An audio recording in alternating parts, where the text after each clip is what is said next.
Meeting सुरू करण्यापूर्वी सगळ्यांना एक माहिती द्यायची आहे की ही आजची मीटिंग आपण रेकॉर्ड करत आहोत आणि ही मीटिंग रेकॉर्ड करून आपण सोशल मीडिया वेबसाईट जी यूट्यूब आहे त्याच्यावर अपलोड करण्यात येईल.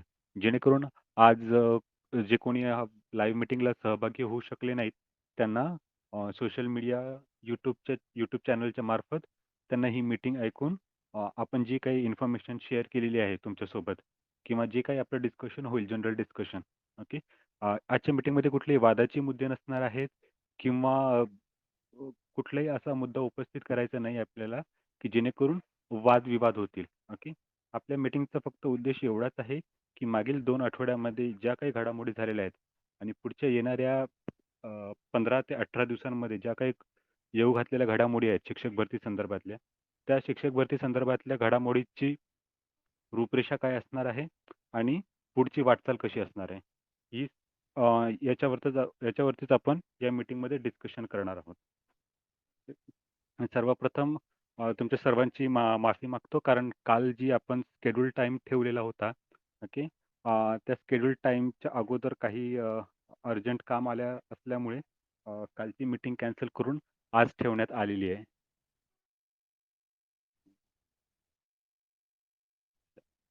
अ, सर्वप्रथम ज्या काही घडामोडी आहेत, आता भरपूर विद्यार्थ्यांचे मला मेसेजेस आलेले होते, की सर आपण खूप दिवस झाले मीटिंग नाही शेड्यूल केलेली आहे. कारण काय आहे, काय नाही. ओके. तर मागच्या 1.5 ते 2 आठवड्यांमध्ये ओके, ऑलमोस्ट मागच्या 2 आठवड्यामध्ये ओके, ग्राउंड लेव्हलवर काम सुरू होतं. त्याच्यामुळे सोशल मीडियावर किंवा आपल्या ग्रुपवर काही अपडेट्स देता आलेले नाहीये. आणि त्या जे काही काम केलेलं आहे, मी वैयक्तिकच नाही सांगत आहे, पण इतरही आपले काही अभियोगाचे धारक आहेत, की ज्यांनी ग्राउंड लेव्हलला जाऊन किंवा अधिकारी वर्गांशी चर्चा करून काही विद्यार्थ्यांच्या समस्या होत्या त्या सोडवण्याचा प्रयत्न केलेला आहे आणि अ, जास्तीत जास्त समस्या ऑलमोस्ट जास्तीत जास्त समस्या या सुटलेल्या आहेत. आणि जर आपण बघितलं तर काही दिवसांपूर्वी काही दिवसांपूर्वी म्हणण्यापेक्षा माझ्याकडे जी अपडेट आलेली होती, ती अपडेट तुम्हाला माझ्याकडे ती ऑलमोस्ट मागील 3 ते 4 दिवसापूर्वीच आलेली होती. पण माझं बिझी शेड्यूल असल्यामुळे ती तुमच्यापर्यंत देता आलेली नाही. तर ती जी अपडेट होती ती लवकरात लवकर तुमच्यापर्यंत पोहोचवतो आणि नंतर आपलं क्वेश्चन आन्सर सेशन घेऊन आपण आपल्या मीटिंगला सुरुवात करूया. तर सर्वप्रथम जर आपण बघितलं ची अपडेट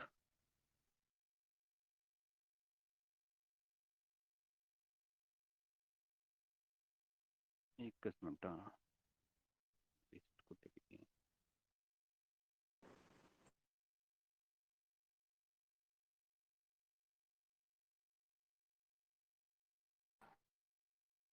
ओके. ओके. आतापर्यंत जेवढ्या जागा अपलोड झालेल्या आहेत, ओके, जेवढ्या जिल्हा परिषदांची जेवढी रोस्टर अप्रूव्ह झालेले होते, त्या सर्व जागा पवित्र पोर्टलवर अपलोड करण्यात आलेल्या आहेत. आणि जी 2 दिवसापूर्वी अ, जी माहिती आपण आपल्यापर्यंत आलेली होती, की सोमवारपासनं त्या पोर्टलला अप्रूव्ह करण्याची प्रोसेस चालू होणार होती. ओके. पण आत्ताच थोड्या वेळापूर्वी काही ॲडिशनल अपडेट्स आलेली आहे, की आज संध्याकाळी 4:30 वाजल्यापासनं पवित्र पोर्टलवरच्या ॲड्स अप्रूव्ह करण्याची प्रोसेस ही सुरुवात करण्यात आलेली आहे. आणि ऑन एन ॲव्हरेज जर आपण आकडा बघितला, तर आतापर्यंत जवळपास 24,000 ते 24,500 जागा या पोर्टलला अपलोड झाल्याचे कळलेले आहे. ओके. आणि त्यांची प्रोसेस जी अपलोड झालेल्या जागा आहेत, त्यांचं व्हेरिफिकेशन सोमवारपासून सुरू होणार होतं. ओके. पण ते प्रोसेस आज संध्याकाळी 4:30 नंतरच त्यांनी सुरू केलेली आहे. आणि राहिल्या गोष्टी ज्या जिल्हा परिषदांचे रोस्टर इनकम्प्लीट आहेत, त्या रोस्टर कंप्लीट करण्याची प्रोसेस वॉर फुटिंगवर त्या जिल्हा परिषदेच्या अंतर्गत त्या विभागाच्या ज्या मावकच्या अंतर्गत ज्या काही जिल्हा परिषद आहेत त्यांच्याकडनं त्या प्रोसेस लवकरात लवकर पूर्ण करून घेण्यात येत आहेत. आता किती जागा भरणार आहेत या संपूर्ण शिक्षक भरतीमध्ये याची जी मंजुरी आहे, ती येणारी जी कॅबिनेट मीटिंग आहे, ऑन एन ॲव्हरेज आपण जर बघितलं, की प्रत्येक सरकारमध्ये दर गुरुवारी किंवा जर गुरुवारी जर पॉसिबल नाही झालं, तर शुक्रवारी एक कॅबिनेट कॅबिनेट मीटिंग ठरलेली असते. तर ह्या गुरुवारचं जे कॅबिनेटमध्ये किंवा शुक्रवारी जी कॅबिनेट होणार आहे, त्या कॅबिनेटमध्ये शिक्षक भरती 2022-23 यामध्ये पवित्र पोर्टलवर जेवढ्या जागा अपलोड झालेल्या आहेत, त्यापैकी किती जागा अप्रूव्ह करायच्या आहेत, त्याबद्दल सविस्तर चर्चा होऊन त्या जागा अप्रूव्ह करून घेण्यासंदर्भात एक महत्त्वाचं पाऊल उचलण्यात येणार आहे. प्रोव्हायडेड जर त्याच्या अगोदर कुठलीही कुठलीही जर त्यापेक्षाही काही इम्पॉर्टंट जर मॅटर कॅबिनेटच्या पुढे डिस्कशनला नाही आलं, तर 99% आपल्या शिक्षक भरतीच्या जाहिरातींचं अप्रूव्हल आपल्याला येत्या गुरुवारी किंवा शुक्रवारपर्यंत कॅबिनेटकडनं मिळून जाईल. आता विद्यार्थ्यांचा प्रश्न आहे, की किती जागा अपलोड केल्यात आणि किती जागांची कॅबिनेटकडनं मंजुरी भेटेल. आता जागा मी तुम्हाला सांगितल्याप्रमाणे 24 ते 24,500 जागा आतापर्यंत पवित्र पोर्टलला वेगवेगळ्या जिल्हा परिषद, नगरपालिका, महानगरपालिका, कटक मंडळ किंवा खाजगी अनुदानित किंवा विनाअनुदानित संस्था यांच्यामार्फत अपलोड करण्यात आलेल्या आहेत. परंतु त्यापैकी किती जागा द्यायच्या याचा सर्वस्वी निर्णय कॅबिनेटमध्ये मंत्री महोदयांच्या अध्यक्षतेखाली तिथे होणार आहे. आता विद्यार्थ्यांची एकच प्रश्न आहे, की सर जेवढ्या रोस्टरला जागा दिसत होत्या तेवढ्या सर्व येणार का? तर नाही. मी तुम्हाला अगोदरच्या मीटिंगमध्ये सांगितलेलं होतं, की ही रोस्टर जी आहेत हे फक्त रिक्त जागेंची आकडेवारी दाखवत आहे आणि ह्या रिक्त जागेंच्या आकडेवारीच्या 80% जागा पोर्टलला देण्याचं आपल्याला मंजुरी भेटली आहे. समजा जर एका जिल्ह्यामध्ये जर 100 जागा रिक्त असतील, तर त्या 80 जागा पोर्टलला द्यायच्या आहेत. पण त्या 80 जागांपैकी किती जागा अप्रूव्ह करायच्यात हे कॅबिनेटमध्ये ठरवणार आहे. त्याच्यानंतर काही नगरपालिका, काही महानगरपालिका आणि कटक मंडळ यांचे रोस्टर पूर्ण नव्हते आणि काही काही महानगरपालिकेमध्ये तर संच मान्यता ही झालेली नव्हती. तर त्याच्यासाठी त्यांनी एक मार्ग काढलेला आहे, की त्यांचं जो शेवटचं अप्रूव्ड रोस्टर होतं, की आजच्या अगोदरचं या वर्षीच्या या शैक्षणिक वर्षाच्या अगोदरचं जे काही अप्रूव्ड रोस्टर होतं, त्याच रोस्टरला ग्राह्य धरून त्या समप्रमाणात जागा पोर्टलवर अवेलेबल करून देण्यात याव्यात, असं त्यांना सांगण्यात आलेलं आहे. म्हणजे ज्या विद्यार्थ्यांचं नपा, मनपा किंवा कटक मंडळ याच्या संदर्भात जी काळजी लागलेली होती, ती काळजी मिटलेली आहे. पण सायमल्टेनियसली नपा, मनपा आणि कटक मंडळांच्या ज्या काही रोस्टरची जी कामं आहेत, करंट एज्युकेशनल इयरची जी कामं आहेत, तीही कामं सायमल्टेनियसली सुरू राहणार आहेत. आणि नंतरचा विद्यार्थ्यांचा प्रश्न होता, की आपल्याला प्रेफरन्स कधीपर्यंत देण्यात येतील? तर मोस्ट प्रोबॅबली दिवाळीच्या नंतरच आपल्याला प्रेफरन्स देण्यासाठी पोर्टल ओपन करण्यात येईल. आपण जर बघितलं तर काही खाजगी संस्थांनी न्यूजपेपरमध्येही ॲड देण्यास सुरुवात केलेली आहे. पवित्र पोर्टलमार्फत जी काही भरती होणार आहे, त्या भरती संदर्भातली जाहिरात स्थानिक वृत्तपत्र आणि महाराष्ट्र राज्याच्या पॉलिटिकल बाउंड्रीमध्ये जे काही जास्त खपाचे वृत्तपत्र आहेत, त्यांच्यामध्ये त्यांना जाहिराती देणं बंधनकारक आहेत आणि त्या जाहिराती हळूहळू यायलाही लागलेल्या आहेत. तुमचा काही प्रश्न असेल तर ही शिक्षक भरती टप्प्यात होणार आहे का? आता काही विद्यार्थ्यांनी मला हे प्रश्न पाठवलेले आहेत. त्या प्रश्नांची आपण आधी सविस्तर उत्तरं बघूया आणि त्याच्यानंतर मग आपण पूर्ण फोरम आपल्या डिस्कशनसाठी ओपन करून घेऊया. आता पहिला प्रश्न आलेला होता विद्यार्थ्यांचा, ही शिक्षक भरती टप्प्यात होणार आहे का? हो, ही भरती टप्प्याटप्प्यानेच होणार आहे. कारण आतापर्यंत जेवढ्या जिल्हा परिषदेचे रोस्टर अप्रूव्ह झालेले आहेत, त्या अप्रूव्ह झालेल्या रोस्टरच्या हिशोबानेच त्या जागा आपल्याला प्रेफरन्ससाठी उपलब्ध करून देण्यात येणार आहे. मॅथ्स आणि सायन्सच्या अंदाजे जागा किती आहेत? जोपर्यंत कॅबिनेटचं अप्रूव्हल येत नाही, तोपर्यंत आपण कुठल्या विषयाला, कुठल्या प्रवर्गाला किंवा कुठल्या माध्यमाला किती जागा आहेत, या आपल्याला सांगता येणार नाही. तिसरा प्रश्न होता, सध्या उद्भवत असलेल्या नवीन-नवीन मागण्यांमुळे भरतीवर परिणाम होऊ शकतो का? भरती लांबेल का? आता ह्यांचा प्रश्न मला एक्झॅक्टली कळला नव्हता, की अशा कुठल्या-कुठल्या मागण्या आहेत, जी सर्वसमावेशक एक मागणी, की त्याचा सर्वजणच विचार करतील. ते आहे आपले मराठा बांधवांचं जे आरक्षणासंबंधीचं जे मागणी आहे, त्या संदर्भात नक्कीच विचार केला जाऊ शकतो. पण तो विचार करताना भरती लांबेल किंवा भरतीवर परिणाम होईल अशी सध्या तरी काही चिन्ह दिसत नाही. 11वी 12वीच्या जागा किती येतील? जागा येतील का? हो सर. 11वी आणि 12वीच्या जागा येतील. त्याच्यानंतर भरती प्रक्रिया दरम्यान विधानसभा अध्यक्ष यांच्या निर्णयानंतर सरकार कोसळले अथवा सद्यस्थितीतील राजकीय मंत्रिमंडळात बदल झाले, तर त्याचा आपल्या भरतीवर परिणाम होईल का? ओके. सध्या जर आपली सरकारची जी परिस्थिती बघता, माननीय सुप्रीम कोर्टाने 31 डिसेंबर 2023 पर्यंतचा वेळ दिलेला आहे आपल्या विधानसभा अध्यक्षांना जो काही निर्णय घ्यायचा आहे तो निर्णय घेण्यासाठी. पण आता जर कॅबिनेटमध्ये जर मंजुरी भेटली, तर या संपूर्ण भरती प्रक्रियेमध्ये कुठलाही अडथळा येणार नाही. कारण सर्वप्रथम आपल्याला कॅबिनेटची मंजुरी घ्यावी लागणार आहे किती जागांसाठी. नंतर एकदा कॅबिनेटची मंजुरी भेटल्यानंतर सर्व काम हे ॲडमिनिस्ट्रेटिव्ह विंगकडे येतं. ओके. जे पॉलिटिकल विंग्स आहेत, जे आपली राजनेता मंत्री किंवा मंत्री महोदय किंवा अ, आपण त्याला म्हणतो की लोकनिर्वाचित जे नेते मंडळी आहेत, त्यांच्या मार्फत फक्त आपल्याला एकच काम करून घ्यायचं आहे, की कॅबिनेटकडनं जास्तीत जास्त जागेची अप्रूव्हल करून घेणं. ओके. एकदा जर ते अप्रूव्हल आलं, तर त्याच्यानंतर ते अप्रूव्हलची अंमलबजावणी करणे हे आपल्या ॲडमिनिस्ट्रेटिव्ह विंगचं काम आहे.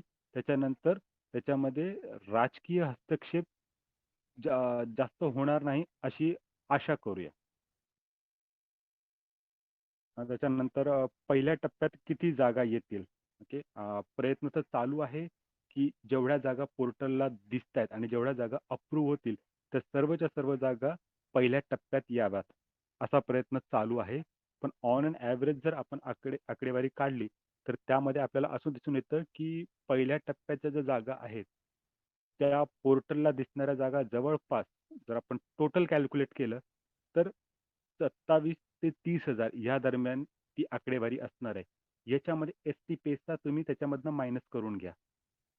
त्याच्यानंतर 2017ची जी अपात्र गैरहजर आणि रिक्त जागा होत्या त्याही त्याच्यामधनं मायनस करून घ्या. यांनी एकूण जो 31,000 जो मी आकडेवारी 2 महिन्यापूर्वी सांगितलेली होती, त्यामुळे काही लोकांनी मला वेड्यातही काढलेलं होतं, की ह्या माणसाला ही आकडेवारी आली कुठून? रोस्टर अजून अप्रूव्ह झालेलं नाहीये. तर ह्या माणसाकडे ही आकडेवारी आली कुठून? म्हणजे काय म्हणतात तेवढं खालच्या स्तराला जाऊन ट्रोल करण्यापर्यंतची विद्यार्थ्यांची मजल गेलेली होती.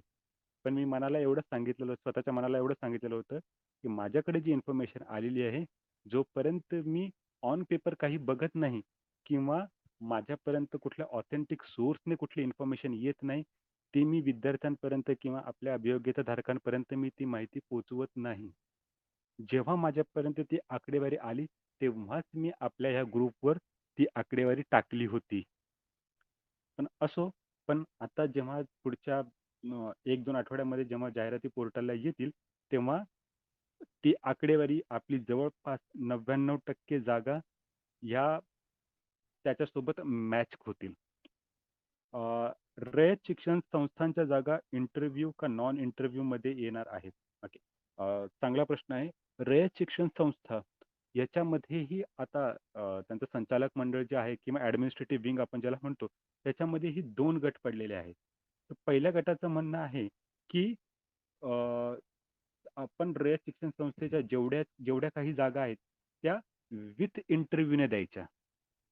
पण त्याच्यामध्येच अशी एक सेकंड ग्रुप ही असा आहे, की त्यांचं म्हणणं आहे, की जेवढ्या आपल्या अनुदानित 100% अनुदानित ज्या काही शाळा किंवा कॉलेजेस आहेत, त्यांच्या जागा आपण विदाऊट इंटरव्ह्यू देऊन आणि ज्या काही विनाअनुदानित आहेत, त्यांच्या जागा विथ इंटरव्ह्यू द्याव्या.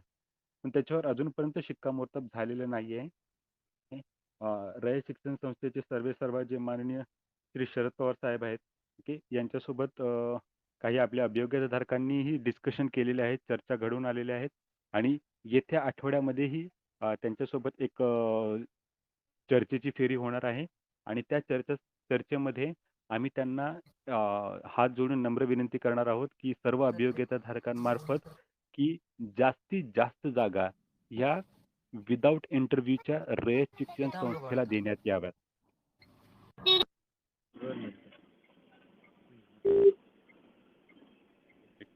प्लीज ज्यांची जरा माईक चालू आहे त्यांनी प्लीज बंद करा. आपला हे मीटिंग रेकॉर्ड होत आहे. ओके. त्याच्यानंतर 9वी-10वीच्या मॅथ्सच्या जागा येतील का? ओके. मॅथ्स आणि सायन्सच्या जागा मुबलक प्रमाणात उपलब्ध आहेत. काही विद्यार्थ्यांचे प्रश्न मला असे आलेले होते, की सर एक मध्यंतरी परिपत्रक निघालं होतं, की एक पदोन्नतीचं किंवा वरिष्ठ वेतन श्रेणीचं जे पत्रक निघालं होतं, त्यामुळे आपल्या 9वी ते 12वी किंवा सायन्स मॅथ्सच्या जागेवर काही फरक पडेल का? हो, पडेल फरक. पण एवढा ड्रास्टिकली फरक पडणार नाही. कारण त्या ज्या जागा आहेत त्या ह्या रोस्टर अप्रूव्हलमध्ये आपण कन्सिडर करूनच चाललेलो होतो. मी तरी वैयक्तिकरित्या मी तरी त्या जागा अ, आपल्या एकूण जागेपेक्षा मायनस करूनच मी कॅल्क्युलेशन्स करत होतो. ओके. बाकीचे कोणी करत असतील किंवा नसेल करत ते माहिती नाही. पण मी स्वतः वैयक्तिक त्या जागा मी मायनस करूनच चाललेलो होतो. पण मी जेवढ्या जागा मायनस करून चालत जात होतो त्याच्यापेक्षा खूप म्हणजे खूप 60 ते 70% जागा ह्या खूप कमी झालेल्या आहेत त्याच्यापैकी. विथ इंटरव्ह्यूचा रेशिओ सध्या किती आहे? आता 2022-23 ची जी भरती होणार आहे, त्याच्यामध्ये मुलाखतीसाठी जाणारी जी संख्या आहे, ती एकास 3 आहे. म्हणजे एका पदासाठी 3 विद्यार्थ्यांना इंटरव्ह्यूसाठी बोलवण्यात येईल.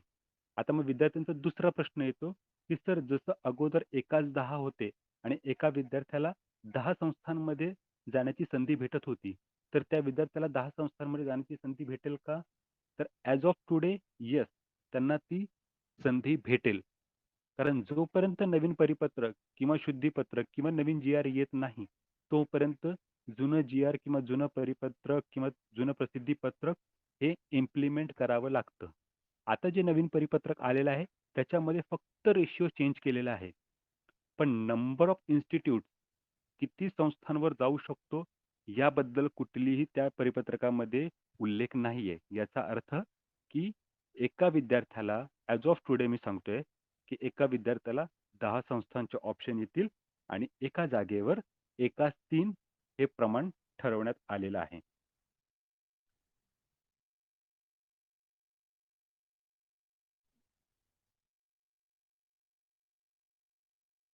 खाजगी अनुदानित आणि संस्थेच्या रोस्टरची परिस्थिती काय आहे आणि त्यांच्या जागा येतील का? हो सर.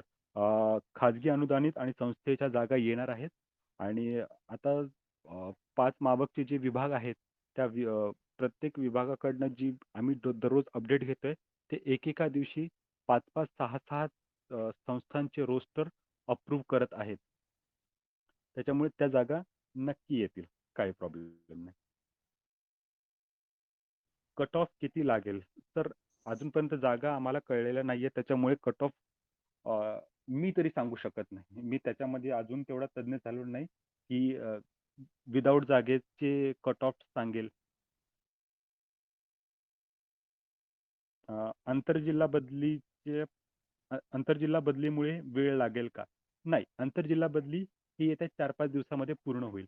कारण त्या बदलीची प्रोसेस ऑलरेडी 27 ऑक्टोबर 2023 पासून सुरू झालेली होती आणि आता जे परिपत्रक आलेलं आहे 2 तारखेला, की ते परिपत्रक फक्त काही शिक्षकांच्या जे कार्यरत शिक्षक आहेत, त्यांच्या प्रोफाईलमध्ये काही मायनर चेंजेस आहेत किंवा त्याचे प्रोफाईल त्यांना अपडेट करायचे होते किंवा अगोदर त्यांनी अपडेट केले नव्हते. त्याच्यासाठी ते परिपत्रक आहे. आंतरजिल्हा बदलीसाठी जास्तीत जास्त 4-5 दिवस एक्सटेंडेड अप टू 7 डेज. तोपर्यंत हे होऊन जाईल. 2017 विथ इंटरव्ह्यूचे हवे तेवढे प्रेफरन्स दिले तर काही अडचण काही प्रॉब्लेम नाही सर. तुम्हाला किती प्रेफरन्स द्यायचे हे तुमचं वैयक्तिक मत आहे. तो तुमचा चॉईस आहे. तुम्हाला एक प्रेफरन्स द्यायचा असेल तर एक प्रेफरन्स द्यायचा किंवा जर तुम्हाला 50-100 शाळा आल्या असतील तर तुम्ही सर्वांनाही प्रेफरन्स देऊ शकता. काही प्रॉब्लेम नाही. पण मिनिमम तुम्हाला एक प्रेफरन्स तरी द्यावाच लागतो.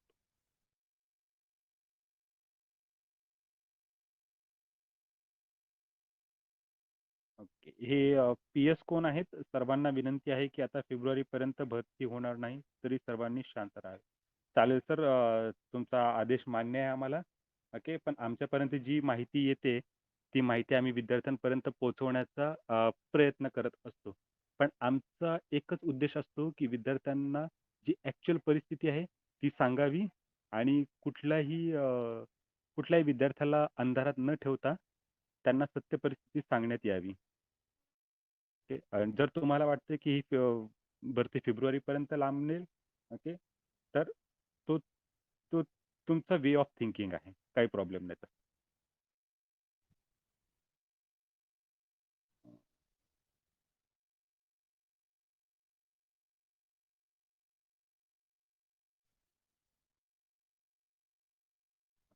तर आता माझ्याकडे आलेले प्रश्न तर संपलेले आहेत आता. मी आता फोरम ओपन करतोय सगळ्यांसाठी. प्लीज एकेकाने पहिलं तुमचं नाव सांगावे आणि मग तुमचा प्रश्न विचारा. आणि प्रश्न विचारून झाल्यानंतर रिक्वेस्ट आहे की प्लीज जरा माईक ऑफ करून घ्या. जेणेकरून जेव्हा मी एक्सप्लेनेशन देईल, जर त्याचं उत्तर अवेलेबल असेल, तर मी एक्सप्लेनेशन देईल, त्याचं उत्तर देईल. ओके. आणि जर उत्तर अवेलेबल नसेल, ओके, तर मी तुमचा प्रश्न नोट डाऊन करून घेईल आणि त्याच्यावर सविस्तर उत्तर शोधण्याचा प्रयत्न करून तुमच्यापर्यंत त्याचं उत्तर पोहोचवण्याचा मी प्रयत्न करेल. Hello sir. हा, अ, किशोर सर बोला. सर, मी थोडा लेट जॉईन झालो सर. हम्म, हम्म. मला 6 ते 8चे जे प्रमोशनचं ते पत्र आलेलं होतं सर, त्याचा काही हम्म. परिणाम होईल का आपल्या भरतीवर? अ, म्हणजे तर ही मॅथच्या जागी. तर तर ही आपली पूर्ण मीटिंग रेकॉर्ड करत आहोत आपण. ओके. मी हो, ह्याच्याबद्दल व्यवस्थित सविस्तरपणे सांगितलेलं आहे. तुम्ही रेकॉर्डिंग यूट्यूबवर मी जेव्हा अपलोड करेल तेव्हा ती ऐकून घ्या. काही इश्यू नाही त्याच्यामध्ये. हो, चालेल काय sir. Problem. Okay. Hello sir. धन्यवाद. हॅलो सर, 4,500 पेसाची मायनस करा म्हणलं, 31,000 मधून मायनस का ते घेणार नाही त्यात? तुमचं नाव सांगा पहिलं मॅडम. प्रियंका सुतार. प्रियंका मॅडम, आता ही जी 31,000 किंवा 30,000ची आकडेवारी जी आहे ना, ती कशी काढलेली आहे मी तुम्हाला सांगतो. की एक हा. फॉर एक्झाम्पल आपण राऊंड फिगर 30,000 पकडूया. त्याच्यामधनं 4,500 जी पेसाची जी ऑफलाईन भरती झालेली आहे ती मायनस करून घ्या. त्याच्यानंतर 2,000 जागा, राऊंड फिगर 2,000 जागा ह्या 2017च्या भरतीचे आणि राहिलेल्या जागा ह्या आत्ता पोर्टलला येतील. ही अशी एकूण 30,000ची आकडेवारी कॅल्क्युलेट केलेली आहे त्यांनी. Okay, thank you. चालेल, धन्यवाद. हॅलो सर, सर याच्यामध्ये अ, प्युअर जिल्हा परिषद किती येणार सर? सर तुमचं नाव सांगा एकदा. माझं नाव गौरव गुप्ता आहे सर. हां, गौरव सर. प्युअर जिल्हा परिषदेचे आकडेवारी जर बघितली आपण, तर ती आकडेवारी आपल्याला माझ्यापर्यंत जी आकडेवारी आली आहे ती 12,200 ते 12,400 ह्या दरम्यान फक्त जिल्हा परिषद आहे याच्यामध्ये. प्युअर जिल्हा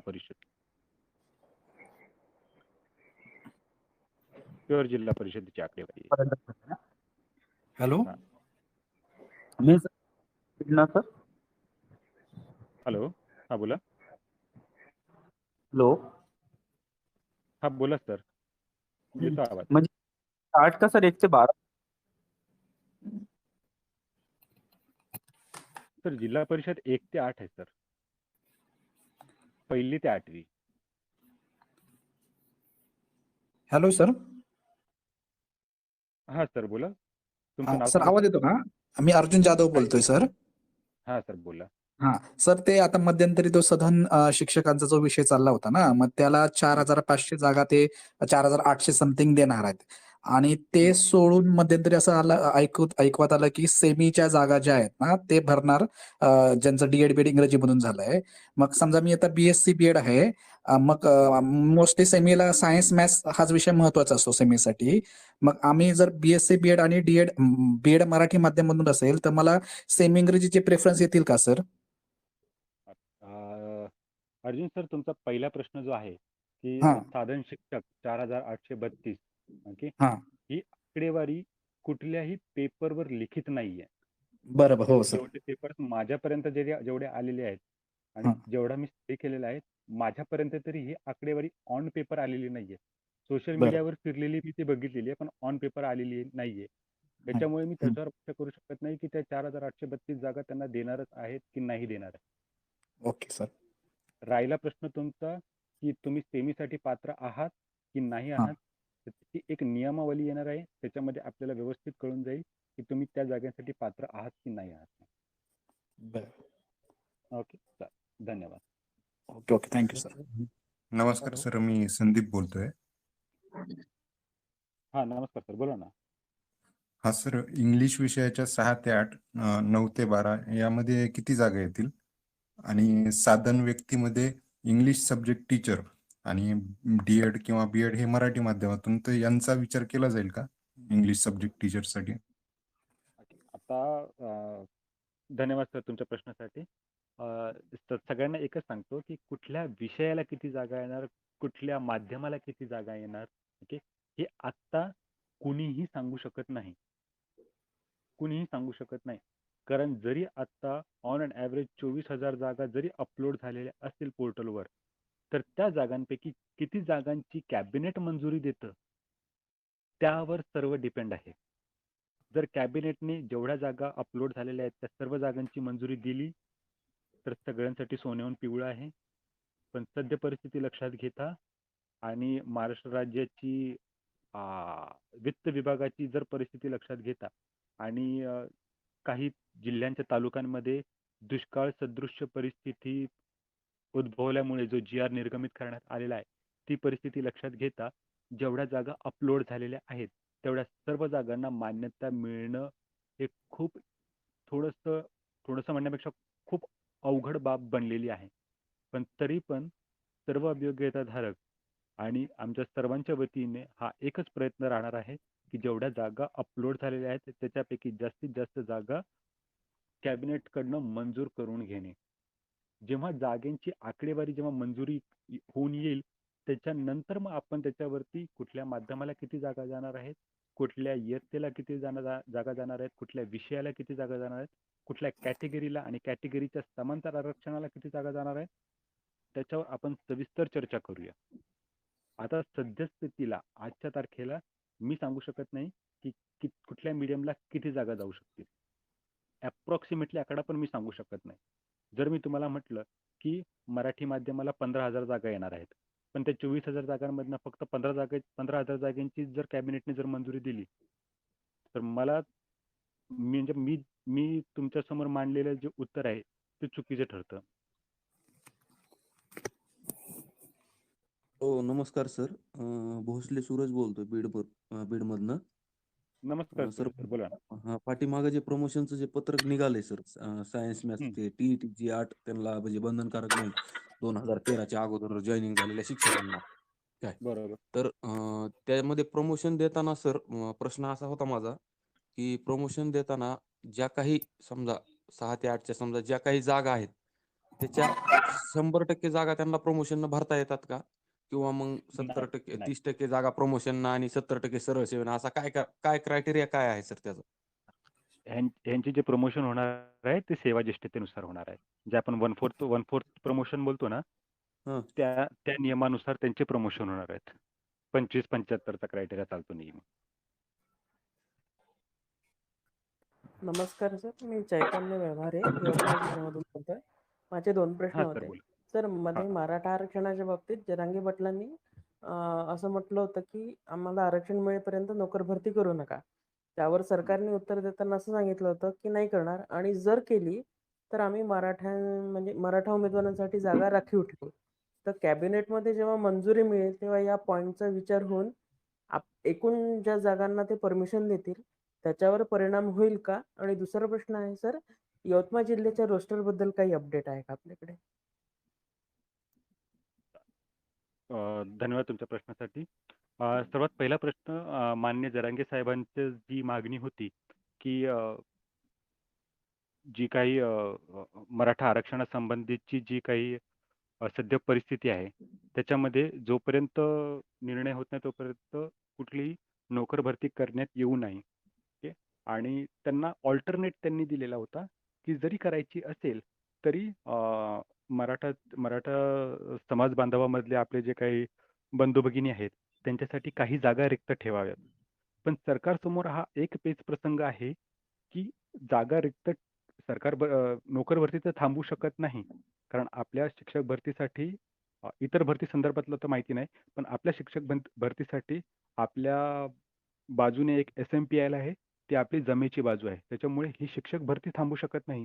परंतु सेकंड जो अल्टरनेट त्यांनी दिलेला होता, की नोकर भरती करा, पण मराठा समाज बांधवातल्या जे काही बंधू भगिनी आहेत, त्यांच्यासाठी जागा रिक्त ठेवून करा. पण सरकारसमोर पेच प्रसंग असा निर्माण होतो, की किती जागा रिक्त ठेवायच्या? कारण आतापर्यंत किती टक्के आरक्षण मराठा समाजाला द्यायचं आहे, याच्यावर अजूनही काही निश्चिती झालेली नाहीये. ओके. पण हां, जेव्हा हा कॅबिनेटमध्ये जेव्हा हा मुद्दा मांडला जाईल एकूण पदभरतीचा, ही जी एकूण पदभरती आहे, ती एकूण आकडेवारीसाठी घेणार आहोत. कॅबिनेट जी मंजुरी घेणार आहे, ती एकूण आकडेवारीसाठी आहे आणि आकडेवारीमध्येही प्रत्येक प्रवर्गाचा त्यामध्ये विचार केला जाईल. आता मध्यंतरी NT प्रवर्गाचे जे आपले अभियोग्यताधारक होते, तर त्यांच्या मनामध्ये खूप एक निराशाची भावना होती, की आमच्या प्रवर्गाला कुठेही जागा दिसत नाहीयेत. तर आम्ही या शिक्षक भरतीमध्ये आहोत की नाही आहोत, की आम्हाला एकटंच सोडलेलं आहे. तर असं कधीही होत नाही. तर प्रत्येक प्रवर्गाचा कॅबिनेटमध्ये संपूर्ण आणि सर्वांगीण विचार करूनच त्या एकूण आकडेवारीला मंजुरी देण्यात येते. आणि राहिला प्रश्न मराठा आरक्षणाच्या संदर्भातला किती जागा सोडायच्या, तर त्याचा सर्वस्वी निर्णय कॅबिनेट घेईल आणि कॅबिनेटला सपोर्ट करण्यासाठी जी जस्टिस शिंदे यांची जी समिती नेमण्यात आलेली आहे, त्यांना ती व्यवस्थित गाईड करेल. अच्छा सर, आणि यवतमाळ जिल्हा परिषदेच्या रोस्टर बद्दल काही अपडेट असेल तर? हा दुसरा प्रश्न यवतमाळचं होता मला. अपडेट मी ग्रुपवर टाकतो सर. थँक्यू यवतमाळचं सर. मी अपडेट ग्रुपवर टाकतो सर. धन्यवाद. हॅलो सर, मी प्रदीप दराडे बोलतोय नगरवरून. हा. विदर्भामध्ये आणि मराठवाड्यामध्ये 9 ते 12च्या जागा आहेत गव्हर्नमेंटच्या शाळेवरती, तर त्या येण्याची काही चान्सेस आहेत का? जर तिथे जागा रिक्त असतील तर येतील सर नक्की. आणि मनपाचं मनपा संदर्भात सांगितलेलं आहे सर, की त्यांना जे जुनं रोस्टर अप्रूव्ड जे रोस्टर होतं त्यांचं मागील, त्याच प्रमाणात जागा उपलब्ध करून देण्यात याव्यात असं सांगण्यात आलेलं आहे. हॅलो सर, 9वी 10वीचे मॅथ आणि सायन्सचे सेपरेट जागा येतील का सर? सर आपलं नाव सांगा अगोदर. Shubham sir. Okay. Shubham sir, आता हो सर. 9वी 10वी किंवा हा प्रश्न मला भरपूर विद्यार्थ्यांनी विचारले, अभियोग्यताधारकांनी विचारलेला आहे, की गणित व विज्ञान म्हणून जागा येणार आहेत किंवा गणित किंवा विज्ञान म्हणून जागा येणार आहेत. तर या संदर्भातलं जे काही आहे हे त्या आस्थापनावर डिपेंड आहे, की जर त्यांना वाटलं की आम्हाला फक्त गणित विषयाचाच शिक्षक पाहिजे, तर त्यांना फक्त गणित ऑप्शनच निवडायला सांगितलेला आहे. आणि त्यांना वाटलं की आम्हाला फक्त विज्ञान विषयाचाच शिक्षक पाहिजे, तर त्यांना विज्ञान हा ऑप्शन निवडायला सांगितलेला आहे. आणि जर काही शाळांची पटसंख्या खूप कमी आहे, तिथे एकच शिक्षक गणितही शिकवेल आणि विज्ञानही शिकवेल, अशा आस्थापनांना गणित आणि विज्ञान असं ऑप्शन निवडण्यास सांगितलेलं आहे आणि तसं परिपत्रकही निर्गमित करण्यात आलेलं आहे. हॅलो इथे काढून दाख. सर, हॅलो म्हणजे का मागणी अजून झाली नाही तशी अशा पद्धतीने सेपरेट शिक्षकाची? सर पोर्टलवर तशी रिक्वेस्ट गेलेली आहे आणि त्या प्रमाणात त्याच्यावर कार्यवाही होईल सर नक्की. हॅलो हां हॅलो बोला. हा नमस्कार सर. नमस्कार सर, आपलं नाव काय? हा सर बुलढाण्यावरून बोलतो, निलेश चव्हाण. हां नमस्कार सर, बोला ना. हा सर, इंग्लिश मीडियम संदर्भात काही अपडेट आहे का सर? कन्फर्मेशन आहे का किती जागा किती येणार काय? नाही सर, माझ्यापर्यंत तरी काही कन्फर्मेशन आलेलं नाहीये किती जागा येणार आहे, कारण एकूण आकडेवारीच माहिती नाहीये ना सर. अच्छा अच्छा ठीक आहे sir. Okay sir, thank you. Okay. आता जर काही महत्त्वाचे प्रश्न असतील तरच हॅलो घेऊया, अदरवाईज मग आपण थांबूया, कारण तेच प्रश्न रिपीट होत आहेत. सर नमस्कार, मी संदीप वडगावकर बोलतोय. हॅलो, हां सर, आवाज नमस्कार येते का बोला. सर? हा सर येतोय. सर निवड प्रक्रिया जी आहे, आता माझा मी दिव्यांग उमेदवार आहे आता, आणि समांतर आरक्षण आणि कास्ट माझी NTB आहे. आणि मेरिट जर समजा म्हणजे निवड प्रक्रिया जनरल नुसार होते का दिव्यांग ह्याच्यानुसार होते का कास्ट नुसार होते सर? काही त्याबद्दल अंदाज? दिव्यांग उमेदवारासाठी जी निवड प्रक्रिया असते ना, तर ते फक्त दिव्यांग प्रवर्गातील जे काही जागा आहेत त्याच्यावरच त्यांचा हक्क असतो. ते इतर कॅटेगरी किंवा इतर समांतर आरक्षणामध्ये ते त्याचा लाभ घेऊ शकत नाही.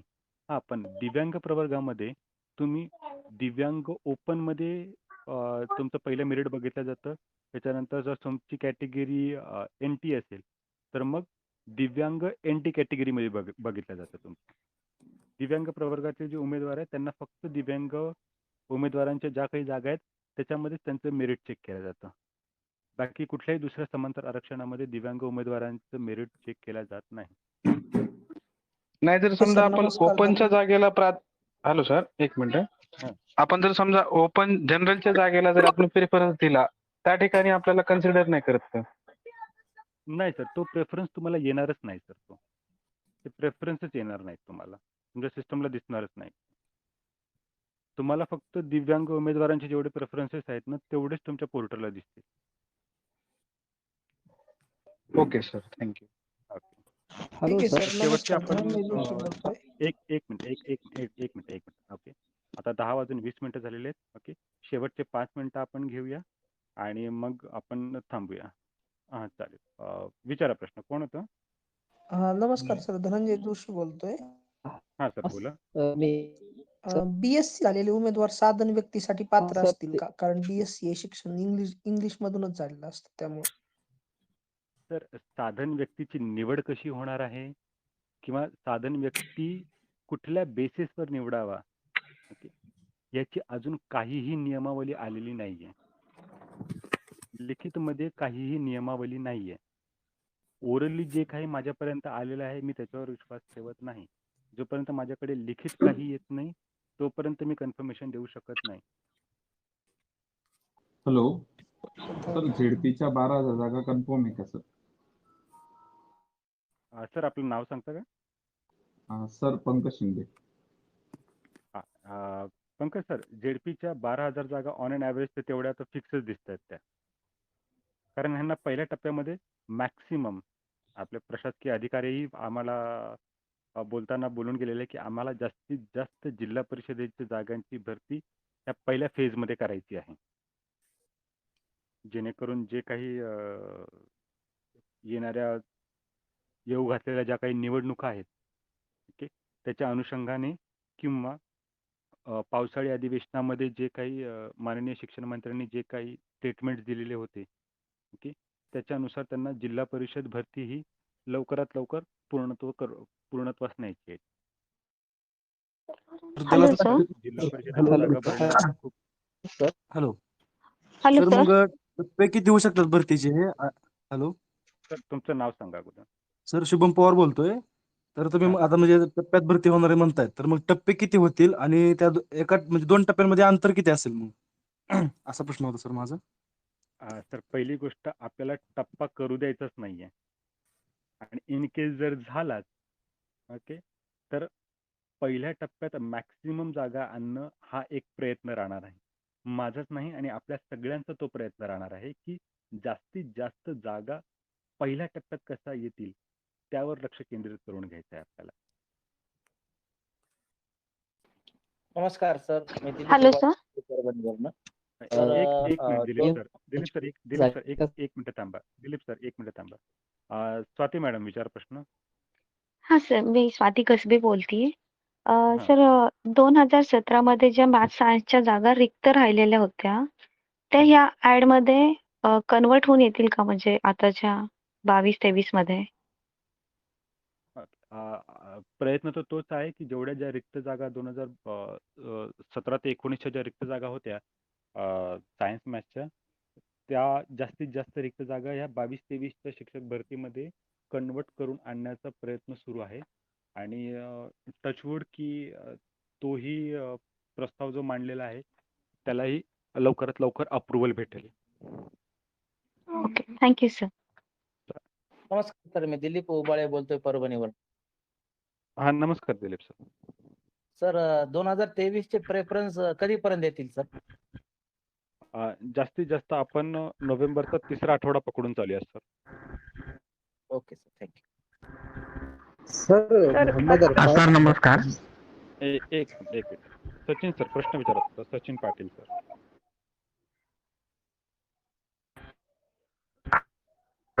एक तर 5च्या जागा जास्त येऊ शकतात की 7-8च्या ओव्हरऑल? सर एकूण आकडेवारीवर डिपेंड आहे सर. त्यांची मंजुरी कशी भेटते त्यावर डिपेंड आहे. पण मोस्टली 1 ते 5च्या जागा जास्त येतात सर. नेहमी.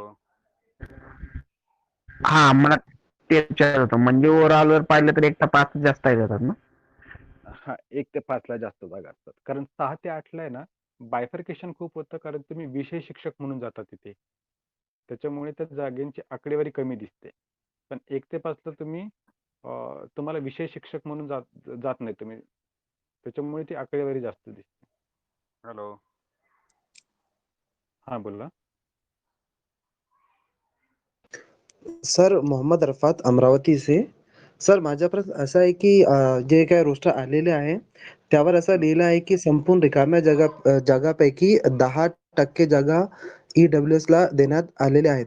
मग सर अंतिम जाहिरातीमध्ये हाच फॉर्म्युला सर्व माध्यमसाठी राहील का, इन्क्लुडिंग उर्दू माध्यम? Yes sir, yes sir. सर्वांसाठी तोच नियम लागू राहतो. ठीक आहे सर. Hello sir.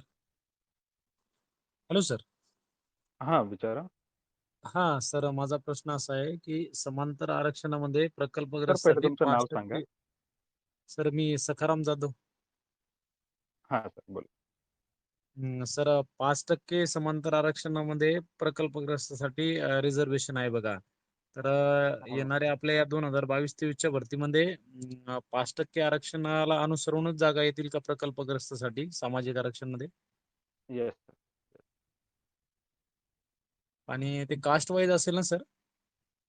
हा, प्रत्येक कास्टला प्रत्येक समांतर आरक्षण लागू होतं ना सर. प्रत्येक कॅटेगरीमध्ये समांतर आरक्षण लागू होतं. अच्छा अच्छा, ठीक आहे सर. तर आता एक शेवटचा प्रश्न घेऊया आणि आपण थांबूया. ऑलमोस्ट 1 तास सर होत एक आलेला आहे. रिक्वेस्ट होती.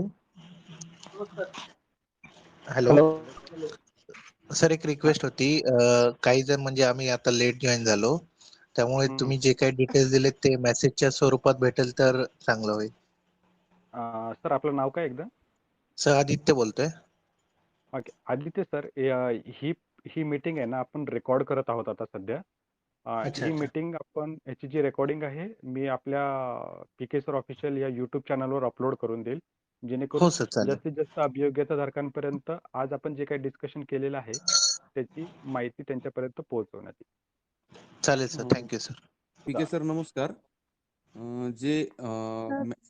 जे 6 ते 8ला सर प्रमोशन्स जे दिले होते मॅथ सर सायन्स. अपलोड केल्यावर लिंक एकदा वापस टाका इकडे ग्रुपला. Okay hello. ओके सर, चालेल. हॅलो. Thank you sir. हॅलो. हा सर, हा सर, 6 ते आपलं 8ला जे नाव सांगा. प्रमोशन्स. हॅलो. हा सर, नाव सांगा आपलं. सूरज भोसले बोलतो सर, हा.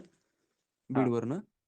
6 ते 8ला जे प्रमोशन्स दिले होते मॅथ सायन्सच्या जाग्यांवर, तर त्यांना डिग्री कंप्लीट करण्यासाठी म्हणजे त्यांचे ग्रॅज्युएशन कंप्लीट करण्यासाठी जो त्यांना वेळ दिला होता. तर आता ज्यांचे ग्रॅज्युएशन कंप्लीट झालेले नाहीत, मध्ये एक शासन निर्णय निघाला होता. तर जे फक्त 12वी सायन्सवर प्रमोशन आहेत आणि ज्यांचे ग्रॅज्युएशन कंप्लीट नाही झालं, अशांचे डिमोशन्स होणार आहेत का सर? हो सर, त्यांचे नक्की डिमोशन्स होणार आहेत. ठीक आहे, ठीक आहे. Thank you sir. त्या जागा मग या भरतीमध्ये येतील ना सर? येतील येतील येतील. नमस्कार Thank पिटी you. सर, आम्ही शिंदे बोलतो सर, सर परभणीवरून. सोशल सायन्सच्या जागा येणार आहेत का सर, सोशल सायन्सच्या? एक मिनिट. अनिल सर, तुमचा प्रश्न विचारा अगोदर. माझा असा प्रश्न होता, आता जशी 17च्या भरतीची जाहिरात पाहिली मी आता. रत्नागिरीची देखील जागा होती झेडपीची. तर प्रिफरन्सेस जनरेट केल्यानंतर तो अल्गोरिदम कसा चालेल नेमका? म्हणजे मेरिटनुसार कसं झेडपी निवडताना आपल्याला शाळा तर निवडायची नाही, फक्त झेडपी निवडायची ना. परभणी झेडपीला हो एवढ्या वॅकन्सी, तर तो अल्गोरिदम कसं चालतो नेमका? तर जेव्हा आपली जाहिरात येईल ना, त्याच्या अल्गोरिदम आणि प्रेफरन्सेस कसे द्यायचे कसे नाही द्यायचे त्याच्यावर एक सविस्तर चर्चासत्र आयोजित करूया. ज्याच्यामध्ये डिटेल, कारण तो खूप मोठा सेशन होईल, जवळपास 1 ते 1.5 तासाचा सेशन होईल तो.